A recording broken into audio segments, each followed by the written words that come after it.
Marvel Comics. There's billions of them, but what are they like in the year 2025? I'm here to answer that question by trying every Marvel Comics series. Some of these have been on my pull list for a while, whilst others I'm trying for the very first time. I'll give you my thoughts on each of these and I'll score them from 1 to 10 based on my personal enjoyment. Okay, Marvel Comics, show me what you got. Let's kick it. Aliens is a cool franchise, and the Avengers is a cool team.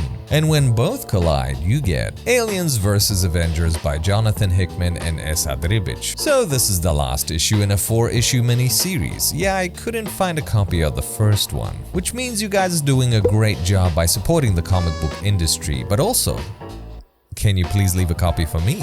Against this bleak backdrop, the battle for survival unfolds in full as our remaining heroes make their stand against Mr. Sinister and his broskies, aliens. This action is visceral and relentless, with emotionally charged sacrifices underscoring every blow.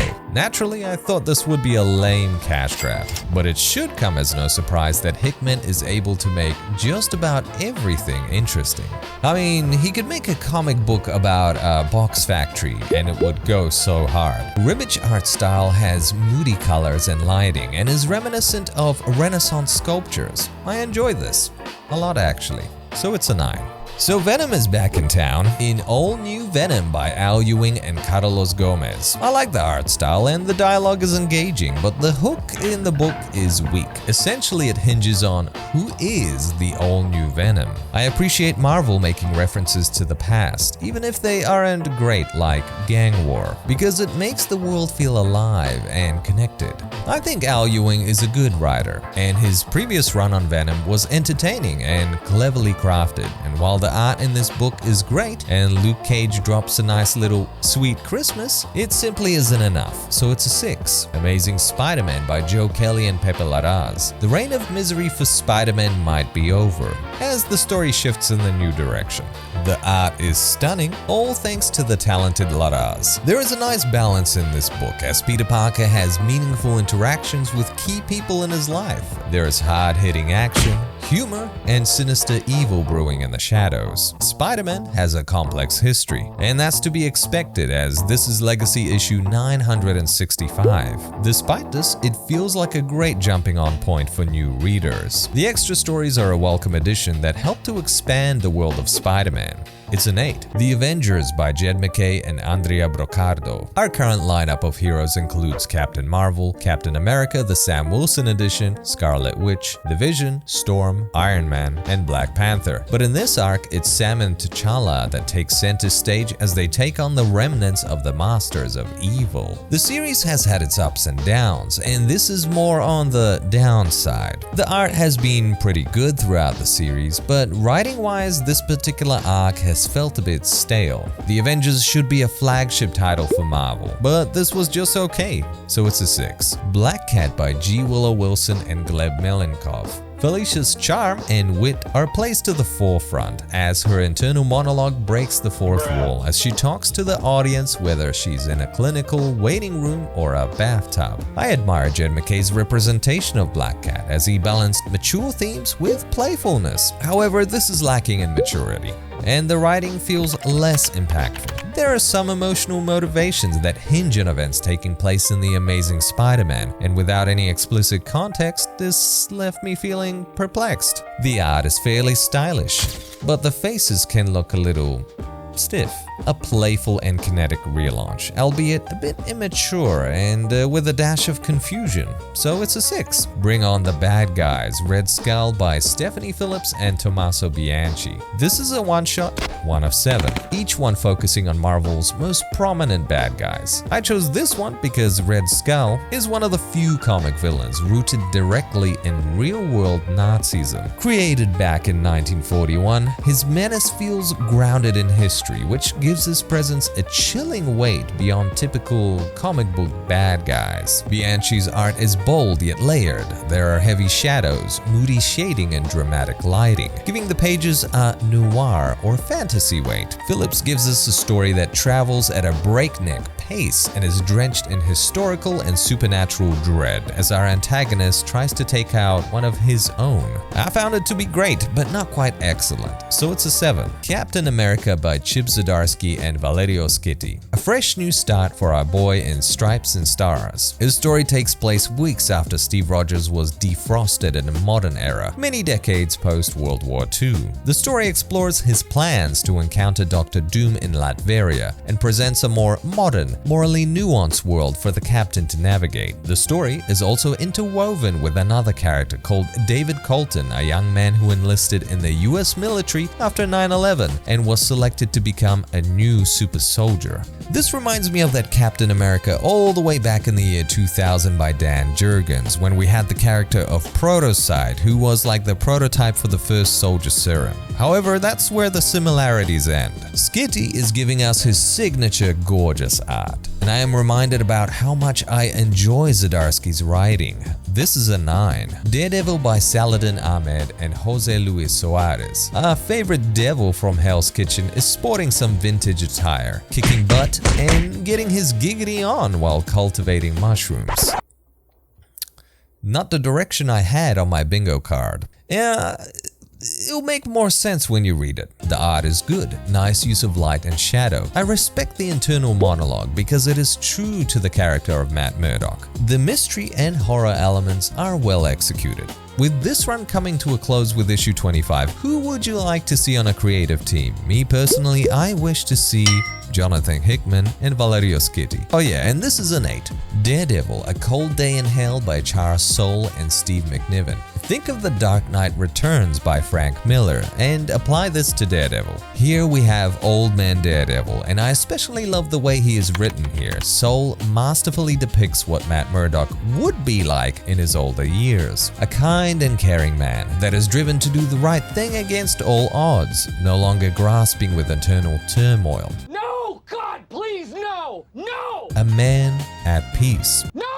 However, the world around him is anything but peaceful. It's a cold and bleak world filled with poverty, crime, and terrorism at every turn. And our heroes seem outnumbered and worn out. McNiven gives us standout art with cinematic framing and expressive faces. I can see why it was chosen for this task, as his style elevates characters into myth while still keeping them human and relatable. I was not expecting this to go so hard. This is a 10.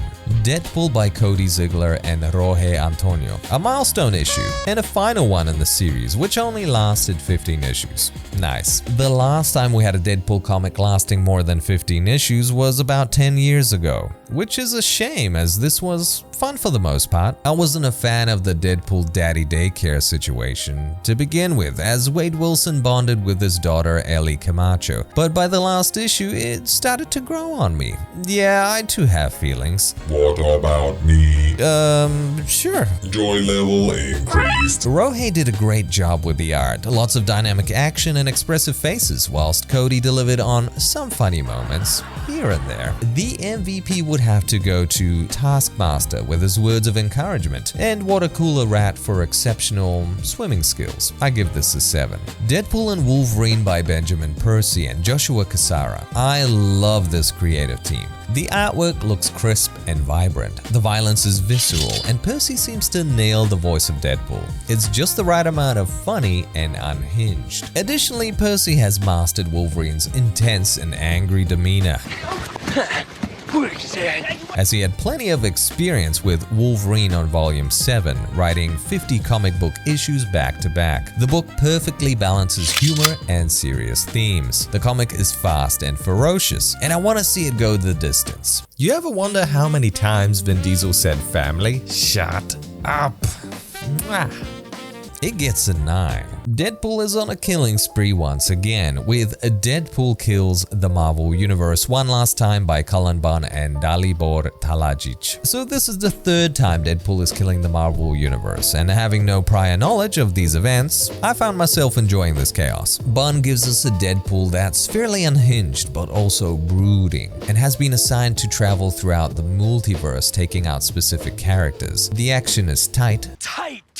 Whilst it's not my favorite looking art style, there was enough momentum there that kept me engaged, so it's a 7. Death of the Silver Surfer by Greg Pak and Sumit Kumar. This is a bit of an odd book. It begins with philosophical vibes as the Silver Surfer reflects on his life with the mighty Herald of Galactus. Eventually, the book shifts focus on a member of the Bureau of Alien Neutralization, dispatched to terminate our Silver Surfer. That's my job. The art looks good with a wide variety of colors and detail. With the way the story began, I expected a little bit more depth. It's a decent issue, just not incredible. It's a 7. Doctor Strange of Asgard by Derek Landy and Carlos Magno. As Doctor Doom is busy playing Sorcerer Supreme on Earth, Doctor Strange is chillaxing with Thor in Asgard. Witty and sharp dialogue took me by pleasant surprise. Strange's internal monologue is full of ironic humor, clever self-awareness, and just the right amount of arrogance. Landy introduces a colorful array of Asgardians. The Bard Holt, locals like Roskva and Gorm, and the Tower Seer, Holda, each fleshing out the realm with culture, humor, and stakes. It feels immersive and newly lived in. Magno's art, paired with Grunde Thierren's colors, delivers ornate yet grounded Asgard. You get evocative architecture, deep tonal contrasts, and magical effects that feel both mythical and tangible. To top it all off, it had an ending that made me go, well, that escalated quickly, and it's an 8. Now imagine Hogwarts but run by Doctor Doom, and you get Doom's Academy by Mackenzie Cadenhead and Pasquale Ferry. So Doctor Doom takes over Strange Academy, relocates it to Latveria, and renames it Doom Academy.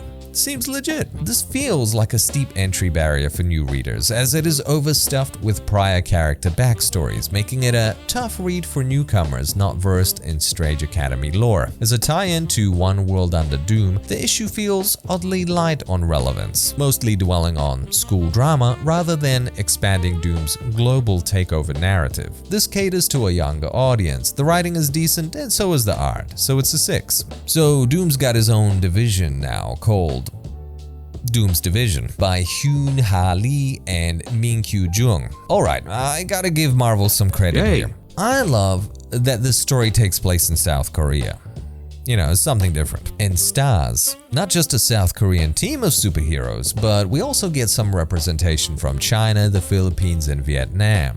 It's unique, but what isn't unique is the direction of the story. Essentially, this group of heroes aren't too comfortable enforcing Doom's rule, hinting at some deeper conflict to come. The characters are the highlight of the story for me, and I like the cultural references. Not enough intrigue to make this great, so it's a 6. Eddie Brock Carnage by Charles Soule and Jesus Saiz. Now this book, it had me hooked from the first few pages. Eddie Brock now merges with Carnage, an even darker and more lethal symbiote. The opening mission: track down a serial killer aboard an airplane, or while struggling to contain Carnage's murderous instincts. I admire Saiz's art style. The panels look like modern oil paintings. He manages to capture the sense of tension and dread just right. Soule does an excellent job of keeping the writing tight.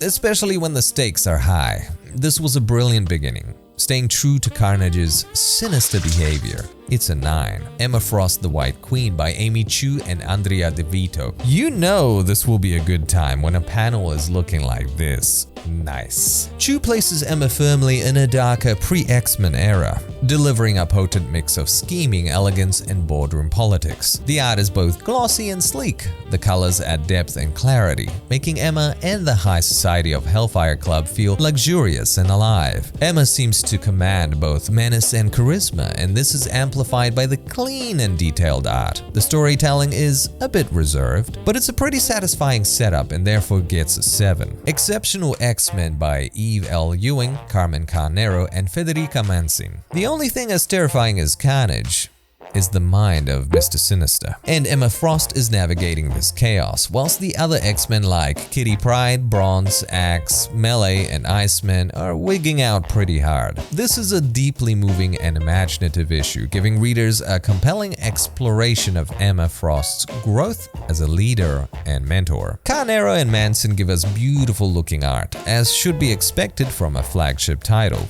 It's a cool book, and I liked seeing this side of Emma Frost. It's an 8. Fantastic Four by Ryan North and Corey Smith. This is the tail end of the series, like literally the last issue. Love seeing Reed Richards going all gooseneck when he gets excited about science, or when he gives a morbid pep talk about death. The dude has range. It's a story about traveling to where it all began, the Big Bang, in hopes of making Ben Grimm look like Rock again. Wrong Rock. This is a smart and heartfelt send-off that remains faithful to the spirit of the Fantastic Four, while leaning into the cosmic stakes and the creative storytelling. It's a 9. Fantastic Four again by Ryan North again, and Humberto Ramos. In typical Marvel fashion, a refresh to coincide with the movie. You know, because money. So our protagonists go up against Doom, only to be thrust through different time periods. North crafts a narrative that is ambitious yet grounded, making good use of time travel's narrative potential while preserving the core values of Marvel's first family. Ramos brings it all to life with bold, expressive artistry. I'm not a fan of Marvel relaunching titles, you know they do that like every minute. But this, it's a good relaunch. It's an 8. How about another Fantastic Four? Sure, why not? Let's milk that cow dry with Fantastic Four, a fanfare by Mark Waid and Ramon Rosanas, amongst others. Gooseneck right on cue. This one is charming and funny, sporting 3 different stories. One about a prank war between The Thing and Human Torch, another about fighting some nasty enemies deep underground, and the last one is about Johnny Storm making a flashy debut on a reality dating show. Lots of variety and fun. And it's pretty funny. And it's an 8. Godzilla Destroys the Marvel Universe by Jerry Duggan and Javier Garon. Man, what is up with this obsession to destroy the Marvel Universe? It's not that bad, is it? Also, it's Gooseneck again. Wow, bro has time to eat a donut. Now I'm hungry. Anyways, if you're craving over-the-top crossover events, kaiju rampaging through Manhattan, or the Marvel Universe pushed to cosmic extremes, this issue is an explosive thrill ride. I'm not the biggest fan of such crossovers, but you know, it's well executed, so it's a 7. Gwenpool by Kevin Scott and Stefano Nessi. I'm all up for goofy antics, but this is all goofball and no plot. The storyline skims the surface in favor of meta commentary and pop culture riffs. I would be okay with this if the humor was more clever and less cringy. The art is serviceable, but nothing that blew my socks off. I think even Spider-Man is not feeling the vibes. I can see the appeal for die-hard Gwenpool fans, but to me this felt like metafictional mayhem, and maybe not the enjoyable kind. It's a 4. He's the best at what he does. Hellfire Edition. Helverine by Benjamin Percy and Rafael Lenko. This comic is not about Logan, despite having a cameo. Instead, it is about Akihiro, aka Daken, the son of Wolverine, and his Japanese wife Itsu. Akihiro is now possessed by the demon Bagra Ghul.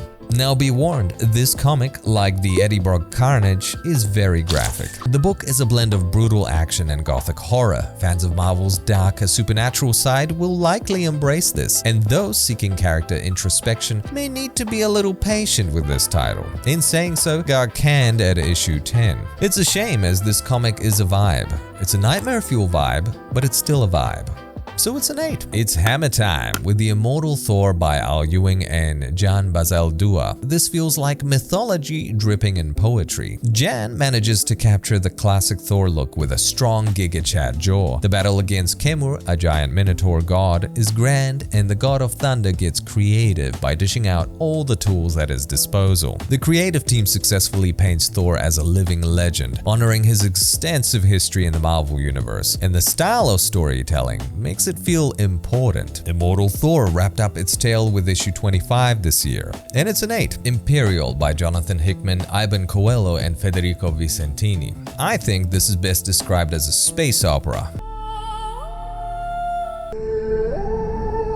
This is a story of intrigue, mysteries, and war, which takes place against the backdrop of the formation of a new galactic order in the Marvel Universe. The stars of the show consist of Star-Lord, Jason, father of Star-Lord, Hulk, Brawn, She-Hulk, and Nova. This is a densely packed narrative from the get-go, with exceptional artwork, epic action, and political drama. At 50+ pages, I thought this would be bloated.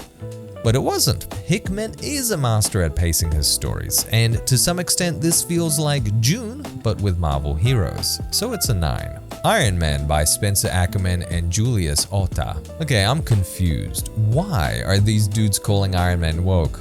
How much lore did I miss? Anyways, this feels like a fresh kickoff to what feels like a darker and more relentless era for Tony Stark. Again, what's with the woke? Hashtag leave Iron Man alone. The issue skillfully blends high-stakes boardroom showdowns with visceral combat. Ackerman brings an authentic, modern touch to Tony Stark's narrative, infused with sharp insight into real-world corporate and intelligence ecosystems, while Otta's art brings gritty dynamism to Stark's armored battles and courtroom theatrics alike. I like how the writer throws in corporate politics in conjunction with evil forces. It's an 8, and it's another series that wrapped up with issue 10 this year. I'm starting to see a pattern here. Keeps coming up over and over again every day. It's Hammer versus Fists in The Incredible Hulk by Philip Kennedy Johnson and Nick Klein. Life is about the journey and not the destination. And this comic is like an American monster road trip filled with body horror and monsters brawling on the regular. However, in this issue, our Green Giant faces off against Thor. Klein fuses painterly detail with cinematic storytelling, making the superhero world feel both mythic and grounded. Johnson does a great job exploring fear, rage, and isolation, presenting the Hulk as a mythic being, almost a force of nature, that humanity and darker supernatural forces seek to exploit or destroy. The contrast between Thor's eloquent speech and the Hulk's anga banga is a nice touch, and I give it an 8. He's the best at what he does, female edition. Laura Kinney Wolverine by Erica Schultz and Giada Belviso. This is a debut that steps confidently into Laura's identity as more than X-23, framing her as a protector forged by a past. However, the premise is a little boring and the art comes across as mediocre. It's great seeing Laura do some butt kicking, but this was bland and forgettable, so it's a 5. Magic by Ashley Allen and German Peralta. So apparently this character is so hot right now, because I couldn't find issue 1. Anyway, Ilyana Rasputin aka Magic and Danny Moonstar aka Mirage seeking help from a mysterious mystical group known as the Society of the Eternal Dawn. I appreciate the world building, and I can see her popularity growing in years to come. Wait, I'm sure I've seen this guy somewhere. This feels like The Calm Before the Storm, and as a standalone, it's not very strong. It's a 6. Marvel Knights: The World to Come by Christopher Priest and Joe Quesada. Unfortunately, I had trouble getting my hands on this one. My local comic book guy said, "It has something to do with something controversial, broski. Sold like hotcakes. Second printing coming soon." So I waited. One eternity later. Marvel Knights: The World to Come by Christopher Priest and Joe Quesada. The story unfolds across multiple time periods in a non-linear flashback-rich structure teasing the world to come, blending political drama, legacy-defining conflict, and mythic stakes. Its strengths lie in the artwork, dramatic tone, and ambitious structure. I particularly liked how T'Challa is written here. He is dignified, wise, but also human, burdened by the knowledge that the future of Wakanda may be turbulent without him. After reading this, I realized I like Christopher Priest and I need to check out some of his other stuff. This is a 9. Miles Morales Spider-Man by Cody Ziegler and Marco Rena. I've been on highs and lows with this comic, and to date my peak hyped with issue 19. It was an absolute banger with epic art. However, this current arc, God War, has some good and bad. The good being Muscle Mommy Keisha Kwan, and the bad, a lot of unnecessary blah blah from this broski. Marco Rena brings plenty of energy and expressive faces to every panel, but I do miss Federico Vincentini. His art slapped, and slapped some more. There's some interesting concept here, but not quite enough to make it amazing. So it's a 7. I hope you like Knights and the Moon, because it's time for Moon Knight Fist of Khonshu by Jed MacKay and Dev Pramanik. This is a run I've been following since Moon Knight Volume 9 by Jed MacKay and Alessandro Cappuccio way back in 2021. Let me tell you something. Let me tell you something else. house, man.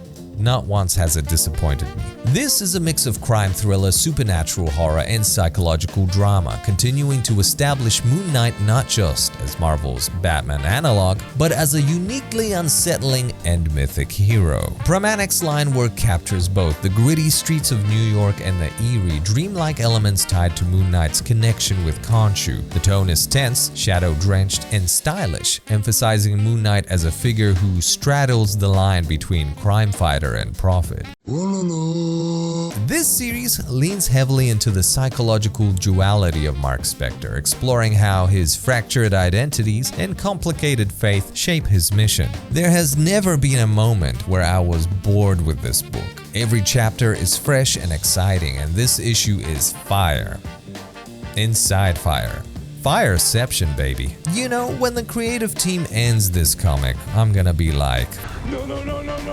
Wait. this is a 10. The New Avengers by Sam Humphries and Ton Lima. Set in a world overshadowed by Doom's rule, the issue opens with a bold west of New Mexico scene that swiftly shifts to an intense recruitment drive. Merciless. Insatiable. And explosive confrontations. Bucky Barnes and Black Widow lead to create a new team, and I'm all up for it. I love those guys. Tom Lima's bold line work and Rain Barreto's vibrant colors bring kinetic energy and grim beauty to the issue. Humphrey's characterization of our beloved ensemble didn't hit the mark with me. There was this campy humor, which clashed with our edgy anti-hero ensemble. The art was decent, but the writing could be better. It's a 6. New Champions by Steve Fox and Ivan Fiorelli and I.G. Guara. From the first couple of pages I thought, oh man, this is corny. But I'm a man with an open mind, so I persevered. This is a story about a team of teenager heroes consisting of Cadet Marvel, Hellrune, Liberty, Moonsquire, and more as the story progresses. The heroes are drawn together by Hellrune's unpredictable powers and have to take on some Viking zombies. The story does not shy away from vibrant colors, which do well to complement the energy of our teen heroes. It's a light-hearted tale that surprisingly looks better on the inside than the outside. It's a 7. Marvel's Ultimate Diva of 2025 was definitely Doom, and therefore we got One World Under Doom by Ryan North and R.B. Silva. So Doom is taking over the world and promising to give everyone universal healthcare and elite tier education, whilst all the heroes attack him head on like a bunch of paranoid lunatics. Honestly, Doom feels like the hero here. I mean, with perks like that, who wouldn't vote for him? I mean, am I missing something? Beautiful artwork by Silva. I feel like he's come a long way in the comic book industry. And it's an 8. Phoenix by Stephanie Phillips and Roy Mercado. A new chapter begins as it blends the cosmic with the personal. Phillips embraces it to explore what truly matters, Jean's love, legacy, and identity. But more importantly, how much is my boy Scott Summers deadlifting? And where is Cable time traveling to next? I thought the artwork was alright, nothing that blew my visor off, but there's enough emotion and intrigue to keep this interesting. So it's a 7. Power Man, Timeless by Jackson Lansing, Colin Kelly, and Bernard Chang. A story about an unstoppable, indestructible, incorruptible, and immortal broski with a beard floating through space, aka Power Man, essentially a version of Luke Cage. The art is not great. The plot is ultra basic and boring. Man floats through space, meets other man, floating, and fights him. The end. It's a 4. The Marvel Universe is about to get wrecked. Again. Because Predator kills the Marvel Universe by Benjamin Percy, Marcelo Ferreira, and Daniel Picciotto. So imagine a villain joining forces with Predators to take on Marvel heroes, and then slap an R rating on it. And you get this book. The book is violent, no hero is safe, and Percy does his best to handle a short and sharp script. I feel at this point Percy can almost make anything work. The art style is pretty good, and if you enjoy the what-if concepts in the Marvel Universe as well as the Predator franchise, you might have a good time. It's a 7. Psylocke by Alyssa Wong and Vincenzo Caratu. Here we get a deeper look at our heroine Quanon. whether it's her ninja skills that make her look like an unstoppable Terminator, Thanks for the shout out. or her tormented, vulnerable side. It's all here on display. Wong manages to give Psylocke a strong personal voice, exploring her trauma and moral boundaries. Karatu delivers some sleek and polished art, the kinetic visuals making Psylocke's movement appear almost fluid in motion. The writing came across as mature and darker than I anticipated. This exceeded my expectations, and it's an 8. And it also finished at issue 10, which is a shame.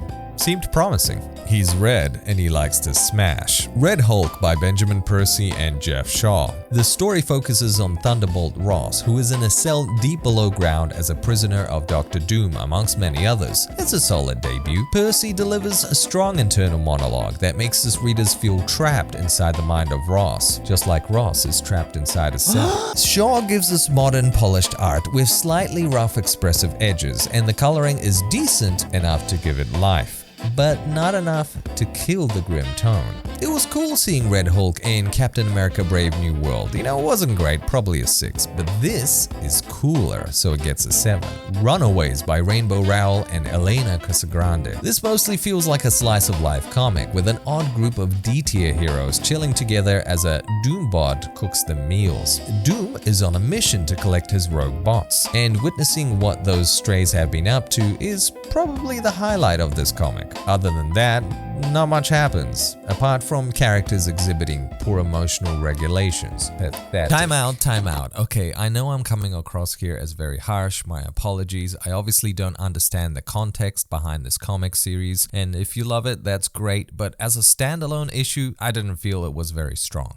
It's a 4. He's the best at what he does. Savage Edition. Savage Wolverine by Tom Bloom, Devmalia Pramanik, and Guillermo Sana. The enemies in this comic give me the Thing vibes. The John Carpenter Thing vibes. And the story is simple. Our boy Logan cuts a bloody path through the American West in an attempt to find out where these nightmare-fueled creatures are coming from. The whole thing feels rushed, and the art style just isn't my vibe. But I can appreciate the appeal for some, as well as the horror elements and the relentlessly violent action. So it's a 6. There are so many hero spiders in Earth 616, so why not one more? Introducing Spider-Boy by Dan Slott and Paco Medina. This was a comic book for kids done right. It's light and fun, has good-looking vibrant artwork, promotes healthy relationships between adults and kids, and has a good message at the end of the day. It has Saturday morning cartoon vibes about it, and the right amount of wholesomeness. It's good for the target audience, so it's an 8. Keep the spider train going, baby. Because we got Spider-Girl by Torin Grombeck and Andre Riso, another fun little spider book for the young ones, featuring Maka Akana, a former protege of Bullseye, now forging her own righteous path in New York. The writing may not be as interesting or witty as Spider-Boy, but it still has its charm, emphasizing the duality of Maka's aspirations, wanting to be a regular kid while simultaneously battling crime. It's a 7. Spider-Gwen, the Ghost Spider by Stephanie Phillips and Von Randall. This is the last issue of this run.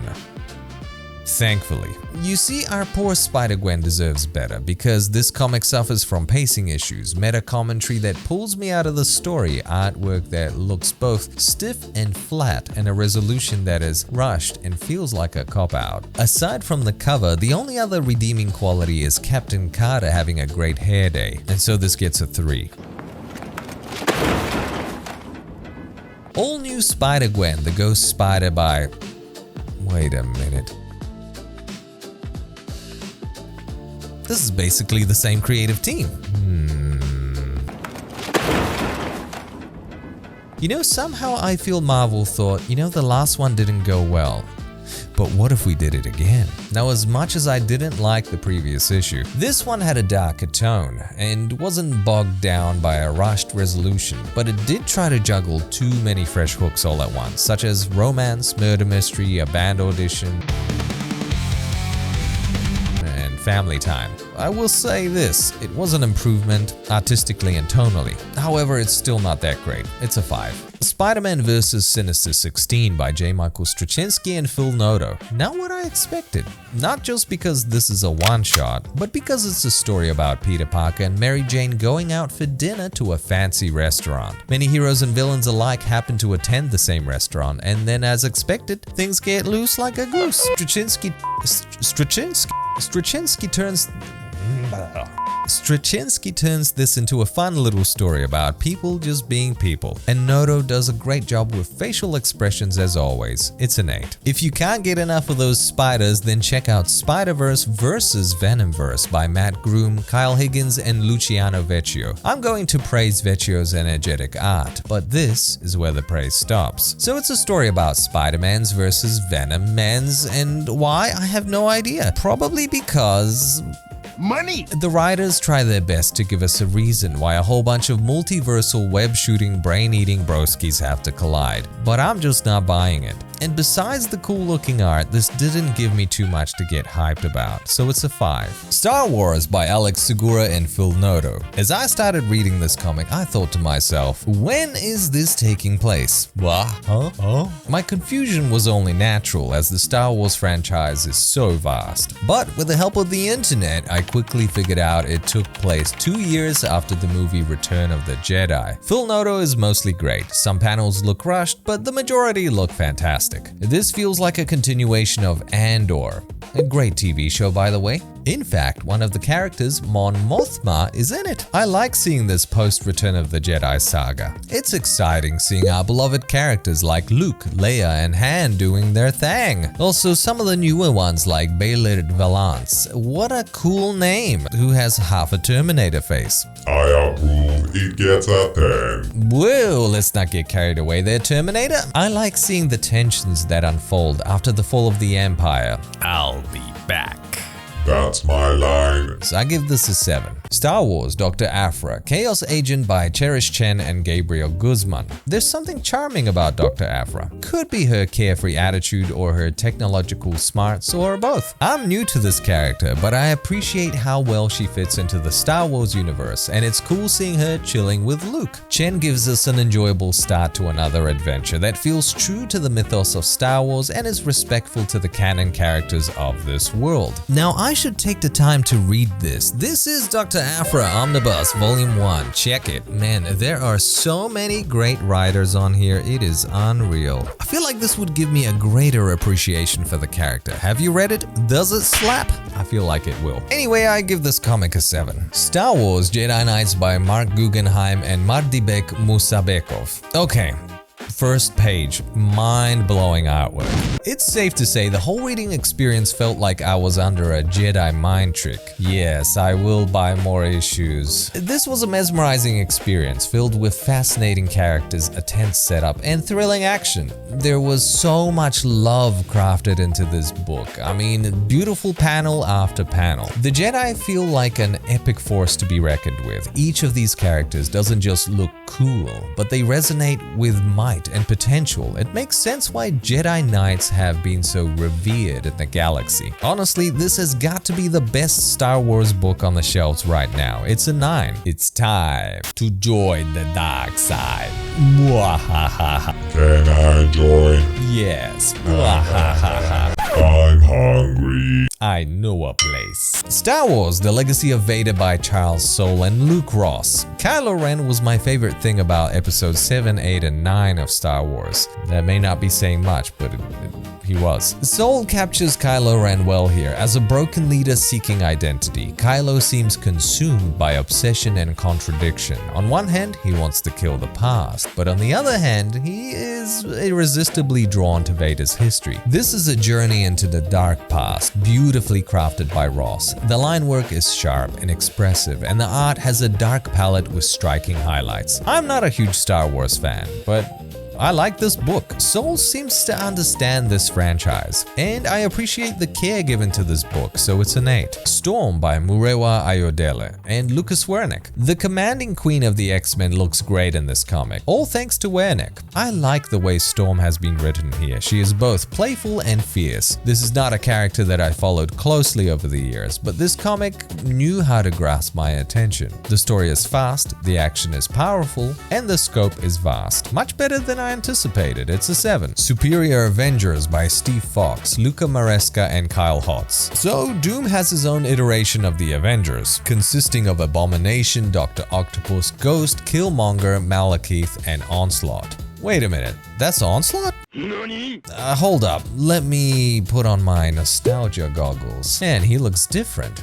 And the last time I remember, he was killing the Marvel Universe, you know, just like everybody else has been as of recently, but way back in 1996. So anyways, Christophe Vernad's Son of Doom assembles a propaganda Avengers team to legitimize his father's rule. It's a quick read, some good art, and a fascinating setup, so it's a 7. Spider-Man and Wolverine by Mark Guggenheim and Kara Andrews. The 90s comics, they were a vibe, filled with unapologetic and sometimes unintentional edginess, reflected visually in hypertrophic male musculature, exaggerated female voluptuousness, oversized weapons, and over-designed costumes. And this comic is that, to an extent. And I love it. The art style takes me back, and man, it looks great. But rose-tinted glasses aside, the comic didn't reinvent the wheel.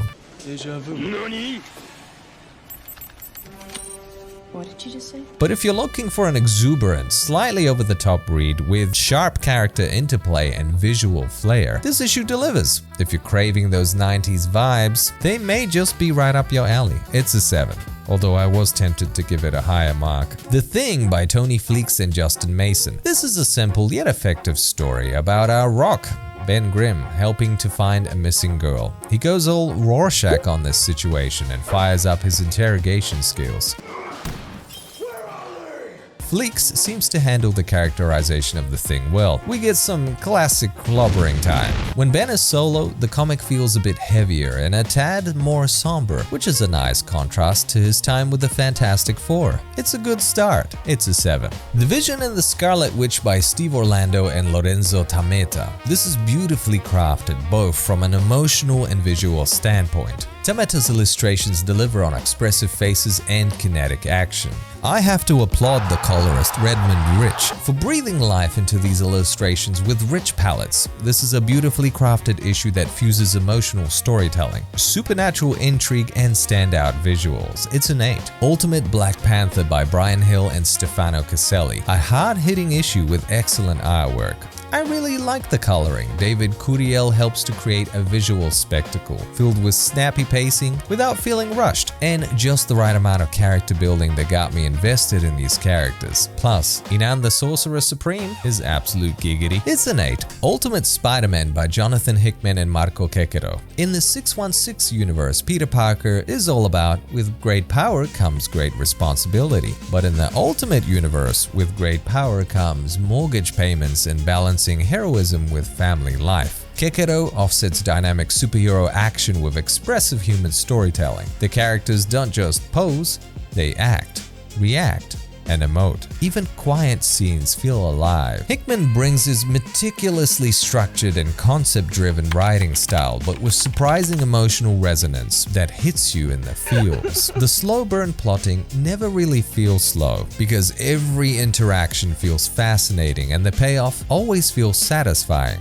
Every issue has this allure about it, and it's an addictive read. You could say this is the Breaking Bad of comics. You're goddamn right. With Hickman and Quequero cooking. The terrible thing is, this comic is ending with issue 24, and when it does,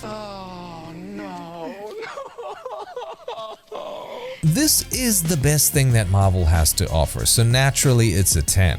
It's ending, but Marvel has something else lined up. Could it be Super Ultimate Spider-Man #1 by Jonathan Hickman and Marco Quequero? That would be such a troll if it is, and why? I mean, surely we don't have such short attention span. He's the best at what he does, Ultimate Edition. Ultimate Wolverine by Chris Condon and Alessandro Cappuccio. Cappuccio delivers on his intricate, atmospheric style, capturing both the raw violence of the action sequences and the inner turmoil of Logan's transformation. This is character-driven action with a dark twist. Condon delivers on a dark and dreadful story, reminding us that no one is safe in this Ultimate universe. It's part horror and part thriller, and I'm picking up what he's putting down. It's a 9. Ultimate X-Men by Peach Momoko. This whole comic got me going like, what?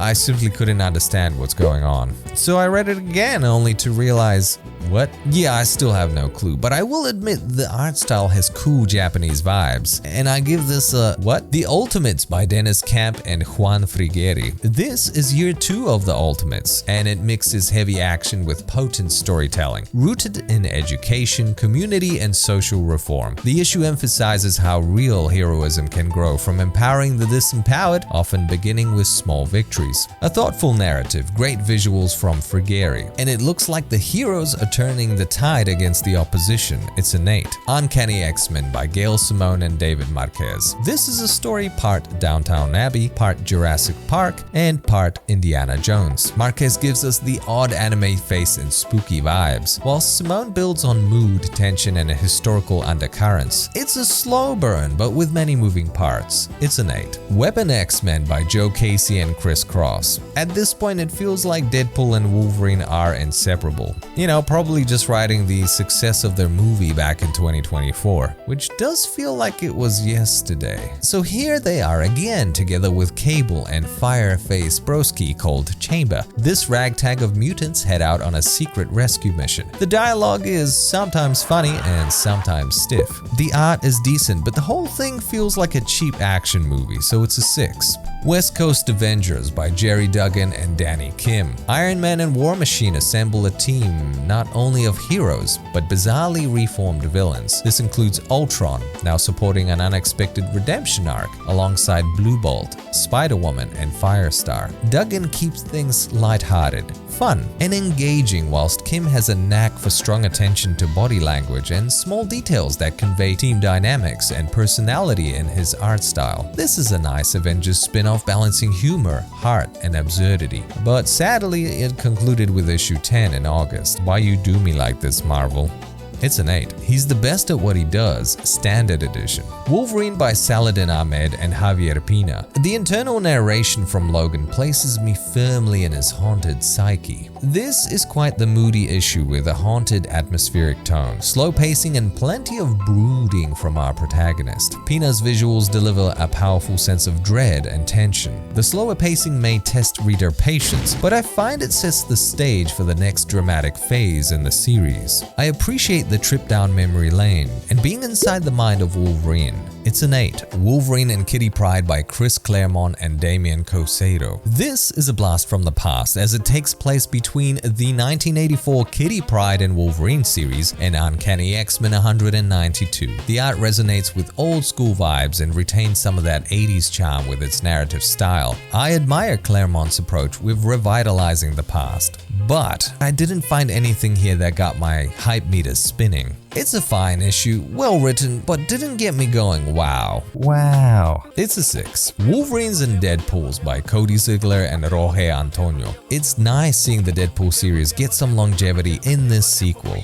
And Antonio continues with his expressive art style. The double daddy-daughter date has finally taken place, with Wolverine and Laura Kinney entering the fray. However, the characterization of Wolverine and Laura feels a little off, and the premise felt a little weak. I found some of the humor to be clever, and some not so much. That's a 6. X-Men by Jed McKay and Netho Diaz. A nice blend of teamwork, action, and humor as our heroes take on an alien invasion. I appreciate the vibrant inking and the dynamic art style. It's a pretty straightforward setup, with some twists and turns. The writing seems tight. The book oozes with high-octane energy, craziness, personality, and the pacing felt really good. It's an 8. Alright, Marvel Comics has a lot of options on the shelves right now, some good stuff and some bad stuff, but here are the comics that I highly recommend. Aliens vs. Avengers, Captain America, Daredevil, Cold Day in Hell, Deadpool Wolverine, Fantastic Four, Eddie Brock Carnage, Imperial, Marvel Knights, The World to Come, Moon Knight, Fist of Khonshu, Star Wars Jedi Knights, Ultimate Spider-Man, and Ultimate Wolverine. Titles at Marvel Comics, they come and go, but these were the titles that were available at the time of me making this video.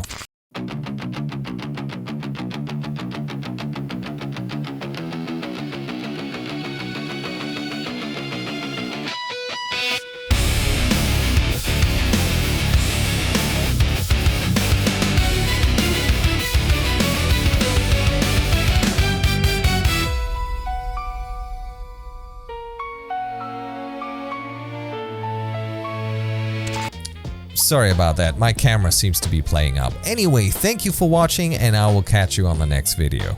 Welcome to McDonald's, where hate leads to hunger. How may I take your order? I will have a Sith burger, unlimited power fries, and something dark shake. I will have the John Connor Must Die Deluxe, please. Wrong restaurant, broski.